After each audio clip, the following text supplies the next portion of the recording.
고린도후서 2장 14절로 17절. 항상 우리를 그리스도 안에서 승리하게 하시고 또 어느 곳에서나 우리로 하여금 그분에 관한 지식의 향기를 나타내게 하시는 하나님께 이제 감사하노라. 이는 우리가 구원받은 사람들에게나 멸망하는 사람들에게나 하나님 앞에서는 그리스도의 향기이기 때문이라. 정녕 이 사람에게는 사망에 이르는 사망의 향기이나 저 사람들에게는 생명에 이르는 생명의 향기라. 누가 이런 일들을 원만히 감당하겠느냐. 생명과 사망의 향기라는 제목으로 오해는 말씀을 나누겠습니다. 우리는 성경을 항상 공부해야 할 의미가 있습니다. 그것은 주님의 명령이기 때문이시죠. 호세아 선지자를 입을 통해서 하나님께서 말씀하시기를 내 백성이 지식이 부족으로 멸망하는도다. 호세아 4장 6절에 기록하고 있습니다. 하나님의 백성 이스라엘 자손들은 하나님의 지식을 거부했기 때문에 멸망했던 것입니다. 정말 그들은 주님의 법도와 계명을 정말 몰랐을까? 결국 그렇지 않습니다. 그들에게는 제사장들이 있었고 율법사들이 있었고 성경 교사들이 있었습니다. 랍비들이 있었습니다. 그들이 왜 성경 그 계명을 몰랐었겠습니까? 하나님의 지식에 대해서 왜 몰랐겠습니까? 이스라엘의 자존심은 이스라엘 민족을 지탱하는 그런 기둥은 하나님께서 모세를 통해 주신 율법입니다. 그리고 계명이었습니다. 지금 이 시대의 21세기의 유대인들도 율법을 암송하고 있습니다. 그리고 그 규례를 안식일을 지키고 있습니다. 그런데 왜 배교했고 또 하나님에 의해서 2000년간 버림을 받게 되었던 것입니다. 내 백성이 지식이 부족으로 멸망하는 거예요. 그들은 내 지식을 거부했다고 했습니다. 그건 진리의 지식에 이르지 못한 것입니다. 지식은 있었지만 진리의 지식에 이르지 못했기 때문인 것입니다. 그럼 우리는 신약 성경을 통해서 그 답을 얻습니다. 여러분, 지식과 진리의 지식은 사망과 생명의 차이만큼 커다란 차이가 있다는 걸 이해해야 됩니다. 사람들은 단순한 지식이 진리의 지식이라고 오해합니다. 그 차이를 구분하지 못하기 때문에 많은 사람들이 미끄러 넘어졌습니다. 신약에 와서 바울을 통해 그 진리를 분명히 밝히고 있죠. 디모데후서 3장 5절에 경건의 모양은 있으나 경건의 능력은 부인하리니라. 그게 유대인 일이었습니다. 경건의 모양은 있었지만 경건의 능력은 부인하는 것입니다. 경건의 모양이라는 것은 형식적인 종교입니다. 형식적인 경건이에요. 그건 죽어버린 종교의식인 것입니다. 경건의 능력은 그와 반대로 하나님의 함께 하시는 살아있는 믿음의 능력입니다. 그리스도인에게 하나님의 말씀을 공부하라는 명령의 뜻을 이해해야 되는 것이 더 중요한 것입니다. 그러니까 이해하지 못하고 공부를 시작하는 것입니다. 디모데후서 3장 7절에 항상 배워도 진리의 지식에 결코 이르지 못하는 경우가 있다고 분명하게 말하고 있습니다. 항상 배우는 일이 있을 것입니다. 근데 진리의 지식에 이르지 못한다고 분명하게 예고했는데도 모르고 그 사람들은 그 이유에 대해서 묻지는 않습니다. 본문에서 성경은 우리에게 다시 한번 그 의미를 이해시키고 있는 것입니다. 하나님을 아는 지식과 그리스도를 아는 지식에는 향기가 있다고 가르치고 있습니다. 살아있는 지식은 그 지식들마다 그 지식들 속에 다양한 향기를 품고 있다고 말씀하시는 것입니다. 살아계신 하나님의 지식이기 때문에 향기가 있습니다. 하나님께서 지으신 만물 보십시오. 수천 수만 가지 꽃들 보십시오. 그 꽃들마다 다 향기가 있습니다. 초라한 들꽃도 야생화도 향기가 있습니다. 왜? 살아계신 하나님께서 말씀으로 지으신 것입니다. 그 속에 하나님의 지식이 있기 때문에. 하나님의 지식 속에서 지음을 받은 놀라운 살아있는 생명체입니다. 하물며 여러분, 하나님의 입에서 나오는 말씀 속에 향기가 없겠습니까? 하나님의 말씀은 하나님의 인격입니다. 하나님의 속성입니다. 왜 향기가 없겠어요? 여러분, 장미꽃을 한번 짓밟아보세요. 꺾어서 무자비하게 짓밟아보세요. 으깨지면서도 향기를 발산합니다. 백합화를 여러분 꺾어서 짓밟아보세요. 으깨어지면서 죽어가면서 백합화 향기를 휘날립니다. 생명입니다. 그 꽃들은 각기 다른 종류의 고유의 향기를 발산하고 있습니다. 이는 우리가 누구죠? 그리스도인, 그리스도의 생명을 가진 자, 우리가 구원받은 사람에게나 멸망하는 사람들에게나 하나님 앞에서는 그리스도의 향기이기 때문이라. 그리스도인은 하나님 앞에서 구원받은 사람에게나 그렇지 않은 사람에게 모든 사람 앞에서 그리스도의 향기입니다.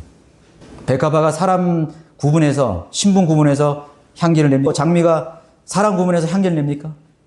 강도 앞에서도 도둑 앞에서도 살인자 앞에서도 대통령 왕 앞에서 똑같은 향기를 발산합니다. 특별히 하나님의 말씀을 가르치거나 설교자가 얼마나 두려운 위치에 있는지를 또 하나 말해주고 있는 것이죠. 저는 점점 더 두려워집니다. 하나님의 말씀을 가지고 설 때마다 더 두려워집니다. 그리스도의 심판석에서 내가 했던 말들을 책임져야 되기 때문인 것입니다. 더 나아가서 복음과 진리를 전파하는 여러분 각자, 구령자, 설교자, 거리 설교자, 성경교사, 모든 그리스도인들에게 누구 앞에서든 사망과 생명의 운명을 결정하는 그런 책무가 주어졌음을 일깨워주고 있는 것입니다. 이 자리는 여러분들에게 인문학 강의를 하는 시간이 아닙니다. 듣기 좋은 말을 하는 거 아닙니다. 이건 생명과 사망을 결정하는 순간입니다. 말씀을 전하는 사람, 말씀을 다루는 사람들은 생명과 사망에 관한 문제를 놓고 지금 여기 서는 것입니다. 영원한 말씀을 전파하는 사람은 사망과 생명, 지옥과 낙원, 그리고 영원한 파멸과 영원한 영광을 촉구하고 상대로 하여금 자신들의 영원한 미래를 스스로 선택하고 결정해야 하는 그런 순간으로 가게 할 책임이 주어진 것입니다. 말씀을 전하는 사람이에요. 구령자예요. 거리 설교자예요. 강단의 설교자입니다. 그곳으로 가게 해야 되는 것입니다. 낙원과 지옥, 영원한 영광과 영원한 수치, 그것에 대한 이야기입니다. 그래서 진지한 것입니다. 그래서 두려운 것입니다. 하나님께서 허락해 주신 그런 시간 속에서 그런 기회를 통해서 직분을, 이런 일을 원만하게 감당할 수 있어야 되는 것입니다. 하나님 말씀, 다시 말해서 진리의 말씀을 전파하든 듣는 청중들이든 생과 사의 교차로에 서 있다는 사실을 우리가 알아야 되는 것입니다. 애매모호한 선택이나 결정을 하나님은 배척하십니다. 영원한 영광이냐 영원한 파멸이냐를 촉구하시는 것입니다. 그게 성령님이 하시는 일이에요. 여러분 구령을 할 때 애매모호하게 합니까? 분명히 해야 되죠. 영원한 파멸이냐 영원한 지옥이냐, 당신을 위해서 예비한 영원한 영광이냐, 영원한 생명이냐, 분명한 그런 결과를, 선택을 촉구하는 것입니다. 그것이 성령님이 하시는 일이에요. 여러분 그리스도인의 삶의 모습이 어떻습니까? 21세기의 현대의 그리스도인의 모습은 너무나 애매모호한 자세를 취하고 있습니다. 그래서 우리는 라오디케아 교회 시대의 특징을 봅니다. 애매모호한, 차지도 덮지도 않은 미지근한 그런 물로 비유하고 있습니다. 그러나 주님께서 토해내신다. 주님의 속성에 맞지 않습니다. 애매모호하고 미지근한 건 하나님 속성에 맞지 않아요. 자신의 믿음이 살아있는지 죽었는지조차도 모르고 살아가는 그런 시대에 살아가고 있습니다. 그래서 다시 말해서 그리스도인에게서 향기가 없는 꽃과 같은 것이죠. 그리스도인들은 누구와 만나서 대화하거나 시간을 함께 할 때 그리스도의 향기가 뿜어져 나와야 한다고 말하고 있습니다. 그 향기는 진리의 지식을 가진 자로서의 지식의 향기인 것입니다. 지식의 향기. 아니면 사망의 향기가 될 수도 있습니다. 생명의 향기가 될 수도 있습니다. 그 지식을 어떻게 받아들이냐에 따라서 두 종류의 향기가 드러나기 때문인 것이죠. 21세기 기독교 교회 강단이 부패하고 배교했다는 그런 선언이 나올 이유가 무엇입니까? 설교자들의 설교를 통해 회중들이 무엇을 해야 할지 모르는 애매모호한 세상 강의나 지식의 나열, 여러 가지 인문학이나 신약 체계, 그런 의견을 제시하는데 그치고 있다는 것이죠. 향기가 없어요. 오늘날의 현대 기독교에, 잘 나가는 그런 기독교의 강단을 한번 여러분 들어보세요. 향기가 없습니다. 지식의 향기가 없습니다. 선택이나 결단에 대한 촉구가 사라져 버린 것이죠. 매끄러운 논리적인 설교, 이 세상이 더 나은 삶을 위한 지침, 더 세련된 신자로서의 도덕적 지침, 어떻게 하면 사람들에게 인정받는 종교인이 되어서 된 그런 삶을 위한 지침들입니다. 교회 성장, 교회를 위한 부흥을 위한 그런 신자들의 역할을 강론할 뿐인 것입니다. 생명과 사망에 관한 향기가 없습니다. 하나님 말씀은 죽느냐 사느냐의 문제이시. 우리 그리스도인 개개인에서 마찬가지입니다.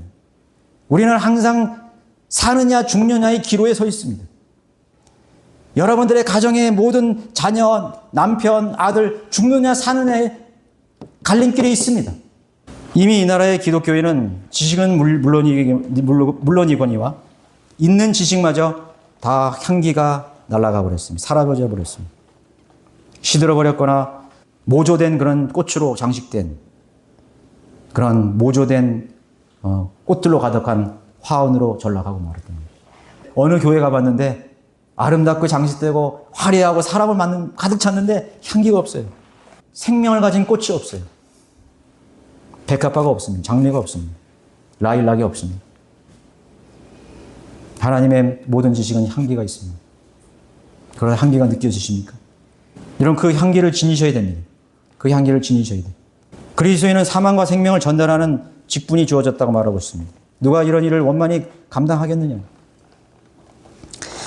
옛 선지자들에게 맡겨진 임무는 주의 백성들의 현실을 정확하게 진단하는 일이었습니다.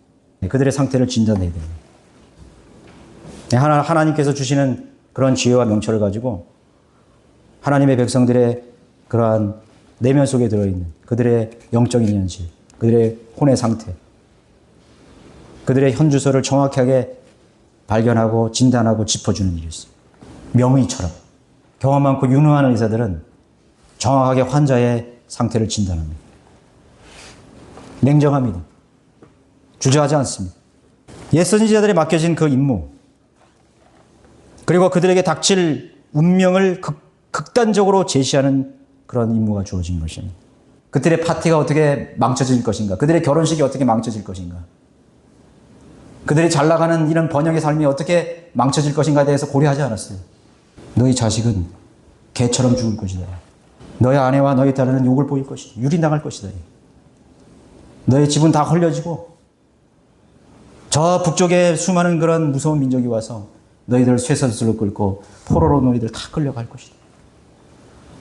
이 화려하게 있는 성들은 다 파괴될 것이다. 집도 다 파괴할 것이다. 모든 것을 잃어버릴 것이다. 그들의 기분을 상하게 것을 고려하지 않았어요. 사망의 향기입니다. 생명의 향기입니다. 삶과 죽음을 선택해야 됩니다. 극단적인 제시, 파멸인지 생명인지를 분명히 하라는 그런 선포자로서의 책임을 수행했던 것입니다. 그거는 회중들의 반응에 변하는 것이 아닙니다. 회중들의 감정에 따라 변하는 것이 아닙니다. 돌을 맞더라도 어떤 평가가 내려져도 두 가지의 지식의 향기입니다. 사망의 향기인지 생명의 향기인지 분명히 드러냈던 것입니다. 하나님 자신에 대한 놀라운 지식이, 놀라운 하나님을 아는 지식의 근거였습니다. 하나님이 공의를 행하시는 하나님의 지식, 그 말씀의 근거였습니다. 그것이 향기, 사망의 향기. 여러분들이 하나님의 말씀을 공부하며 할 때마다 모든 것이 사망의 향이 아니든 생명의 향기입니다. 하나님을 두려워할 줄 알고 하나님을 신뢰하고 또 하나님을 붙잡는 사람에게는 생명의 향기가 될 것입니다. 그걸 농담으로 여기고 배척하고 부인하고 그 지식을 자신의 마음에 두기를 싫어하는 무리들에게는, 존재들에게, 죄인들에게는 사망의 향기가 될 것입니다. 다가오는 대환란, 어린 양의 진노, 사망의 향기든지 생명의 향기가 될 것입니다. 예수 그리스도의 재림이, 그 지식이 사망의 향기이든 생명의 향기가 될 것입니다. 구원받은 그리스도인, 그분을 영접하는 사람들에게는 생명의 지식입니다. 그를 거부하고 예수 그리스도의 재림을 농담으로 여기는 자들에게는 사망의 향기가 될 것입니다. 하나님의 모든 지식들이 향기가 있습니다.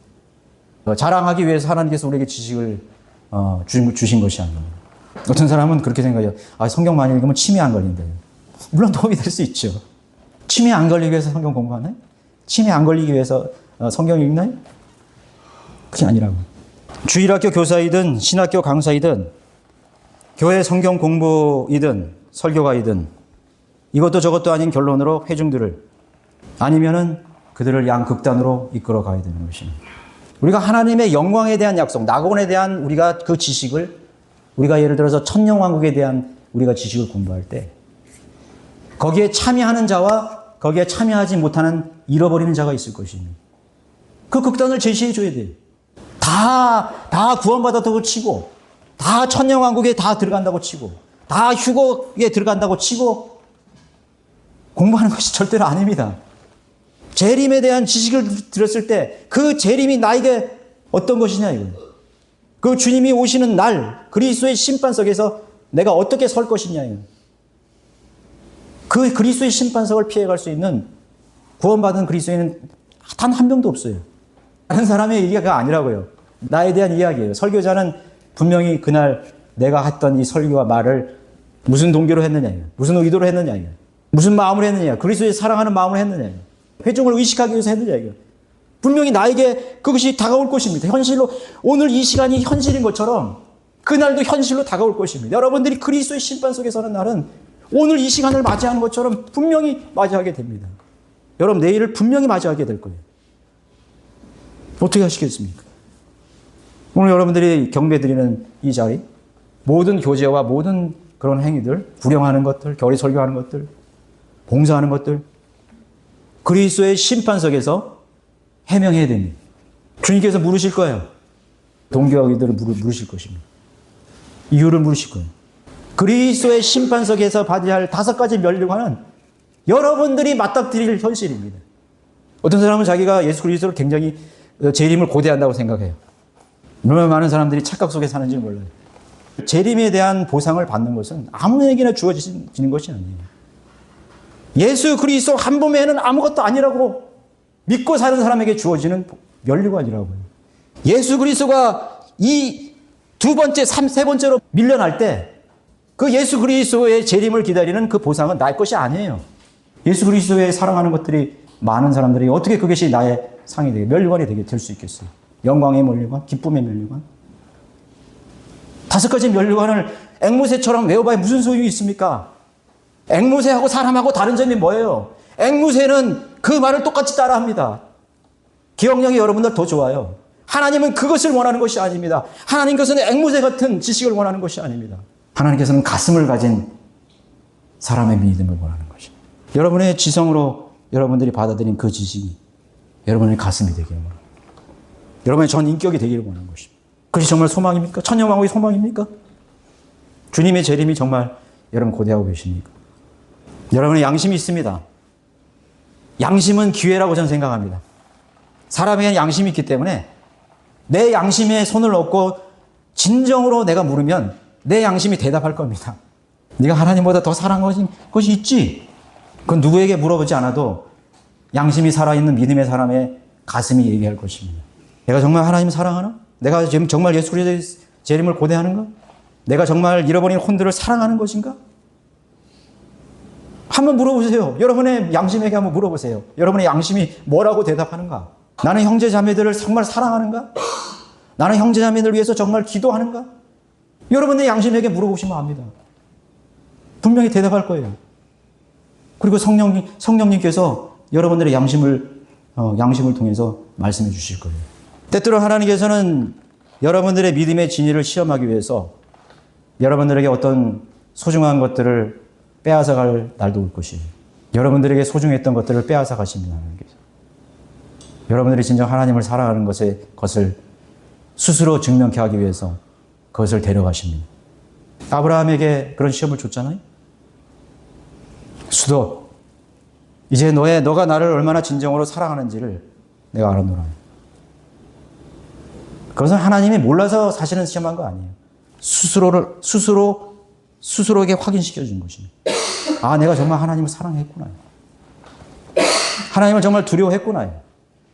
하나님의 말씀만을 존중했구나 하는 걸 스스로 인정하게끔 하시는 것입니다. 자, 오늘 여러분들에게 기회가 있습니다. 오늘 여러분들 기회가 있어요. 여러분들의 믿음을 스스로 확증할 수 있는 그런 기회가 다 주어졌어요. 성령님이 계시고 여러분 양심이 계십니다. 그리스도인은 사망과 생명을 진단하는 직분이 주어졌다고 말하는 것이죠. 이것도 저것도 아닌 결론으로 회중들을 속이는 수많은 사람들이 있습니다. 자신을 속이는 사람들이고 믿음의 결단을 내릴 것이냐 아니면 현실에 안주하는 안락을 내가 선택할 것이냐. 분명하게 결단하게 촉구하는 것이 하나님 아는 진리의 지식이에요. 대환란에 일어나는 수많은 일곱 대적, 호리병의 그런 대환란, 적그리스도의 하나님의 심판, 어린 양의 심판, 그 대환란 속에서 일어나는 수많은 그런 사건을 보면서 두 증인의 이야기, 그 지식이 여러분들에게 어떤 결단과 선택을 하게 만듭니까? 그 지식이 여러분들에게 어떤 의미입니까? 그것은 내가 그 대환란 속에 그 현실에 있게 될지도 모른다는 사실을 염두해야 됩니다. 그래서 자신의 구원을 체크해보고 내가 정말 그리스도 안에 속해 있는지에 대해서 진지하게 고찰해 볼 필요가 있는 것이. 동시에 내 사랑하는 가족들. 그 사건은 분명하게 일어나는 현실이 될 텐데 주님이 오늘 밤 오신다면 천재지변과 재앙과 수많은 고통의 그런 연기가 끊이지 않는 그런 7년의 대화를 속에서 내 사랑하는 아들이, 내 사랑하는 손주가 그 고통 속에 그 고통을 당한다고 한번 생각해 보십시오. 그 시대를 거쳐간다고 생각하십시오. 그럴 때 여러분들의 산 지식이 되는 거예요. 그 지식을 붙들고 기도합니다, 하나님. 내 혈육들이 있습니다, 하나님. 종교의식 속에서 하나님을 믿는다고 구원받아도 착각하는 내 사랑하는 친구들이 있습니다, 하나님. 그 지식은 나에게 있어서 실제가 되는 것입니다. 실제적인 향기가 됐습니다. 그 죽음의 향기가 내 혼을 두렵게 만드는 것입니다. 그 모든 성경에서 기록된 그 지식들이 구원받은 나에게는, 구원받은 사람에게는 생명의 향기지만 멸망을 당하는 사람들에게는 고통의 향기입니다. 영원한 저주와 사망의 향기가 된다는 사실을 알게 되는 것입니다. 여러분들이 하나님의 진리의 지식 속에서 향기를 맡으셔야 됩니다. 두 가지 향기밖에 없어요. 생명의 향기냐, 저주와 파멸과 고통의 향기인 것입니다. 지옥에 대한 지식들, 하나님에 대한 심판들, 실제입니다. 거기에 향기가 있습니다. A 학점 받고 90점 받기 위한 지식이 절대로 아닙니다. 하나님이 원하시는 것은요, B 학점과 C 학점을 맡더라도 그 지식 속에서 얼마만한 그리스도의 향기를 맡았느냐, 그 지식의 향기를 내가 경험했냐를 묻는 것입니다. 죽어가는 자에게 마지막 생명의 밧줄이 있습니다. 생명의 밧줄을 던져야 될 책무가 주어진 것입니다. 예수님을 믿으면 너는 최고의 삶을 살 수 있을 거예요. 그것이 아니에요. 그 지식을 듣는 대상이 영원한 운명이 결정되는, 영원한 것을 잃어버립니다. 우리가 여러분 그런 이야기를 많이 하죠. 어떤 젊은 청년이 뭐 어떤 이유에서는 생명이 끊어졌어요. 자살해서 죽든 아니면 불의의 사고로 죽든 강도를 만나서 죽든. 사람들이 그 소식을 들었을 때, 야, 그 청년은 아직 살날이 구말리 같은데 앞으로 이 지상에서 살아갈 그런 날들을 다 잃어버렸구나. 그렇게 하면서 우리가 간접적으로 조금 슬퍼합니다. 그러나 어떤 시인도 표현할 수 없는, 그리고 이 성경에서 그냥 단순하게만 기록하고 있는 그 천국과 영원한 지옥의 이야기.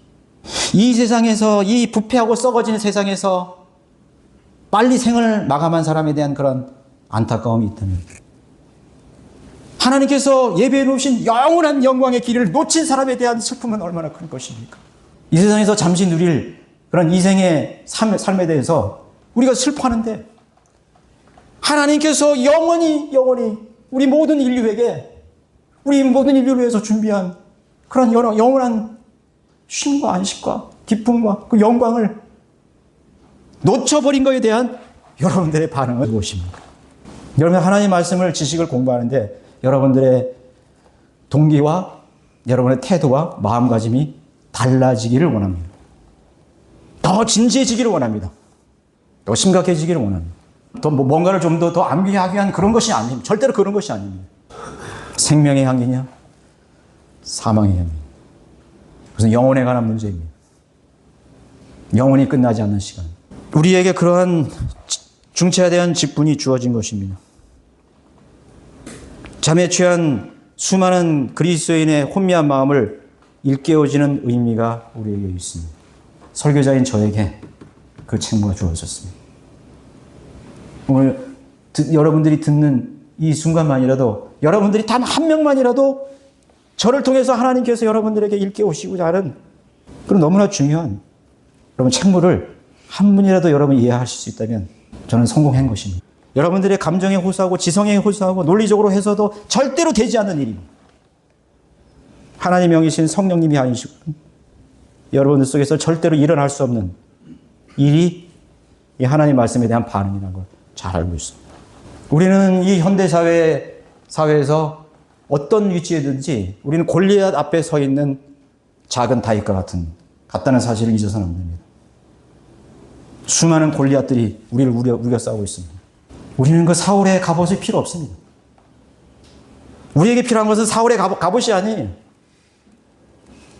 하나님에 대한 믿음입니다. 하나님께서 우리에게 입혀주시는 하나님의 영으로 입혀주시는 진리의 지식입니다. 우리와 함께 하시는 성령님이 임마누엘 하시는 하나님이십니다. 조그만 도약도 골리앗을 쓰러뜨릴 수 있습니다. 불가능한 것입니다. 성령님이 하셔야 됩니다. 성령님이 그 조약돌을 여러분의 가슴에 꽂히게 해야 됩니다. 여러분의 심장에 꽂히게 해야 됩니다. 우리 안에 골리앗들이 있습니다. 우리 안에는 이스라엘의 모든 군대들이 총동원해도 쓰러뜨릴 수 없는 그런 원수들의 분장이 우리 가슴에 있습니다. 하나님께서 그 성령으로 여러분들을 쓰러뜨리셔야 됩니다. 깨어지고. 그리고 여러분들이 또 그러한 상황에 처해 있습니다. 사람의 혼들을 그리스도께로 인도하는 일이 얼마나 힘들고 어렵습니다. 불가능한 것입니다. 우린 골리앗 앞에 서 있는 것입니다. 얼마나 많은 거리 설교를 했습니까? 저는 늘 느낍니다. 나는 오늘 골리앗 앞에 서 있구나. 우리의 유일한 희망은 절대로 내가 아닙니다. 그리스도이십니다. 자, 우리에게 그런 임무가 주어졌습니다. 회중들의 호기심이나 채워주는 좀 더 획기적인 지식이나 새로운 지식을 심어주기 위해 채워진 것이 절대로 아닌 것입니다. 여러분들이 이미 배운 그 지식으로 여러분 무엇을 위해 사용하고 계십니까? 그것이 여러분들의 믿음의 향상에 얼마만큼의 영향을 주었습니까? 그 지식이 여러분들의 기도에 얼마만큼 변화를 주었습니까? 그 진리의 지식들이 여러분들이 하나님을 섬기는 그 동기와 영향력에 있어 얼마만큼의 변화를 주었습니다. 수많은 사람들이 그걸 사장시켜버렸습니다. 장롱에 가둬버렸습니다. 쓰레기통에 버렸습니다. 물을 것입니다. 너의 그 지식이 어디 있느냐. 성경 여러분은 믿는 그리스도인이 되었다는 한글 킹제임스 성경을 알았다는 것 무슨 의미죠? 여러분들이 한글 킹제임스 성경이 여러분들의 최종권위가 되었다는 말이 무엇입니까? 그것이 여러분들의 기도에 어떤 영향을 미쳤습니까? 하나님을 알고자 하는 여러분들의 자세에 어떤 영향을 미쳤습니까? 하나님을 사랑하고 하나님의 말씀을 사랑하는 데 얼마만큼 영향을 주었습니까? 얼마나 많은 사람들이 바른 성경을 떠나갔습니까? 얼마나 많은 위선자들이 또 우리 곁을 떠날지 잘 모르겠습니다. 서 있는 자는 넘어질까 주의하라요. 그는 목사에게나 집사에게나 그 사람이 믿음이 얼마만큼 경험이 많느냐에 그것이 연관되지 않습니다. 서 있다고 생각하는 순간 넘어질 것입니다. 자, 우리의 임무는 다시 말해서 잠에 취한 혼들의 혼미한 마음을 일깨우는 임무입니다. 도전! 이런 도전을 주십시오. 하나님 내 아들에게 도전을 줄 수 있는 언어를 주십시오. 어떤 기회도 없고 어떤 가능성도 없는 어떤 일도 일어나지 않을 것 같은 이 분위기 속에서 우리가 구할 수밖에 없는 것은 하나님께서 나에게 그 무기를 주십시오. 그 도전을 주십시오. 사람은 감정이 있습니다. 어떤 사람은 감정을 아예 무시해요. 우리가 그런 편협된 생각을 버려야 됩니다. 우리가 구원받는 건 감정이 아니야. 느낌이 아니야. 네, 맞습니다. 그러나 구원받은 이후에 하나님과 살아있는 교제는 감정 없이 결코 지날 수 없는 그런 길입니다. 하나님과 교제하는 사람이 어떻게 감정이 없을 수가 있어요? 청교도 했던 말이 있습니다. 입술이 떨리지 않고는 결코 말할 수 없는 한 가지 스토리가 있다. 갈보리 십자가에서 나를 위해 죽으신 독생자 예수 그리스도에 대한 이야기. 예수 그리스도의 십자가의 찬송을 어떻게 눈물 없이 부를 수 있겠습니까? 그 십자가, 갈보리 산 위에 십자가 섰으니 그 오래되고 울퉁불퉁한 거친 십자가. 눈물 없이 읽고 말하고 노래할 수 있겠습니까? 하나님의 말씀은 언제나 나에게 충격을 줍니다. 새로운 지식을 내가 접할 때마다 내 가슴에 큰 충격이 옵니다. 그 사랑의 이야기를 들을 때마다 큰 충격이 옵니다. 그 충격은 너무나 신선하고 새롭습니다. 하나님 그 새로운 충격을 주시고 그 감흥을 하나님께서 나에게 허락해 주십시오. 이 냉랭하고 식상하고 아무 일도 일어나지 않은 내 삶에 하나님께서 내 가슴에 파문을 있게 해 주십시오. 내 가슴을 역동시켜 주십시오. 병들어 죽어가는 힘이 없는 이런 사람에게도요, 새로운 사랑이 찾아오면요, 새로운 힘이 생깁니다. 새로운 활력이 생깁니다. 새로운 노래를 부릅니다. 새로운 옷을 입습니다. 새로운 곳에 돈을 투자합니다. 우리의 가슴을 흥분시켰습니다. 역동시켰습니다. 변화됐습니다. 또 하나님의 진리는 결단으로 이루게 하는 것입니다. 내가 이것은 하지 않고는 결코 할 수 없는, 이거는 중차대한 일이라고 결단하는 자리로 이끄는 것입니다. 그것이 바로 사망과 생명의 한계의 결과인 것입니다. 하나님께서 여러분들의 성경의 모든 지식 속으로 그 다양한 수많은 향기를 품고 있는 그런 진리의 지식 속으로 하나님께서 여러분들을 이끄시기 바랍니다. 성경의 어느 구절, 어느 절, 어느 부분을 여러분 펼쳐서 읽더라도 그 속에서 여러분들이 어떤 향기를 맡으시기 바랍니다. 하나님의 살아있는 향기를 맡기를 원합니다. 그것은 비단 사망과 생명의 향기가 아니다 할지라도 하나님께서 우리가 그 향기로 말미암아서 그 향기에 취하고 그 향기로 즐거워하고 그 향기를 향유하고 그 향기로 우리가 새로운 생각을 가질 수 있는 그런 도전과 감흥과 그리고 새로운 마음의 결단을 하나님께서 주실 것입니다. 하나님의 말씀은 살아있습니다. 살아있는 곳은 반드시 향기가 있습니다. 하나님의 말씀은 살아서 운동력이 있다고 했습니다. 칼보다 더 예리한다고 했습니다. 하나님의 모든 말씀 속에 가장 아름다움이 있습니다. 가장 강건함이 있습니다. 가장 위대한 지식이 거기에 있습니다. 그것이 바로 그리스도를 아는 지식입니다. 그 그리스도의 향기를 여러분 가진 자로서 여러분들에게 주어진 이 직무를 원만하게 감당하시는 여러분들이 되시기를 바라겠습니다.